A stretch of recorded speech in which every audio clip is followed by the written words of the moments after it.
வாழ்த்துக்கள் பாலமுருகன்.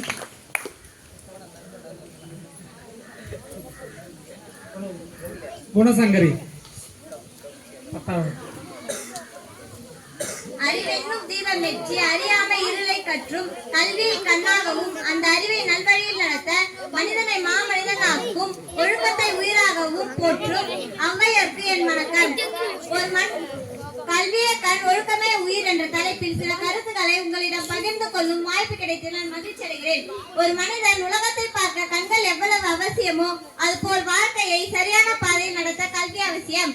கல்வி ஒரு மனிதனுக்கு அறிவை மட்டும் தருவதில்லை, சிந்திக்கும் திறனையும் நல்லதை தேர்ந்தெடுக்கும் அறிவையும் வழங்குகிறது. ஆனால் கல்வி மட்டும் போதாது, அந்த கல்விக்கு மதிப்பு தருவது ஒழுக்கமாகும். ஒழுக்கமில்லாத கல்வி மனமில்லாத மலரை போன்றது.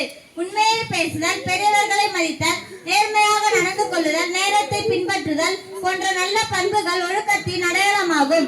நம் நாட்டின் முன்னாள் குடியரசுத் தலைவர் APJ அப்துல் கலாம் அவர்கள் கனவு காணுங்கள், அந்த கனவை நினைவாக்க உழையுங்கள் என்று கூறியுள்ளார். அவரது வாழ்க்கையில் கல்வியும் ஒழுக்கமும் இணைந்திருந்ததால் அவர் உலக போற்றும் மனிதராக உயர்ந்தார். மாணவர்களாகிய நாம் தினமும் நன்றாக படிப்பதுடன் ஆசிரியர்களையும் பெற்றோர்களையும் மதித்து நல்ல ஒழுக்கத்துடன் வாழ வேண்டும். அப்போதுதான் நம் வாழ்க்கை சிறக்கும், நம் குடும்பமும் நம் நாடும் பெருமை அடையும். எனவே அனைவரும் கல்வியை கற்று ஒழுக்கத்தை கடைபிடித்து சிறந்த குடிமக்களாக வாழ உறுதியேற்போம். இதனுடன் என் உரையை நிறைவு செய்கிறேன். நன்றி.